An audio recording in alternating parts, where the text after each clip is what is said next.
সূরা ইখলাস একবার, সূরা ফালাক একবার, সূরা নাস একবার পরে হাত একত্রিত করে ফু দিয়ে গা মাসাহ করবেন। এই কাজটা 3 বার করবেন। একবার আয়াতুল কুরসি পড়বেন, সূরা বাকারার 255 নম্বর আয়াত, আল্লাহু লা ইলাহা ইল্লা হুয়াল হাইয়ুল কাইয়ুম, এটা শেষ পর্যন্ত।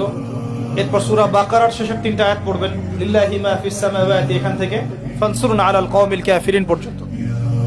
তারপর ডান কাতে পাশ ফিরবেন, বলবেন আল্লাহুম্মা বিইসমিকা আমুতু ওয়া আহইয়া।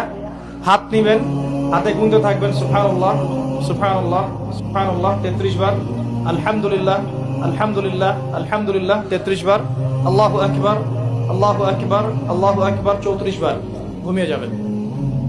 এখন যদি আপনি 6 ঘন্টা ঘুমান, আপনি নবী সাল্লাল্লাহু আলাইহি ওয়াসাল্লামের সুন্নত অনুযায়ী ঘুমিয়েছেন, প্রত্যেক ঘন্টা ঘুমানোর জন্য আল্লাহ আপনাকে নেকি দিবে ইনশাআল্লাহ। এমনি ঘুমালে নেকি হতো না, রেস্ট নেওয়া হতো।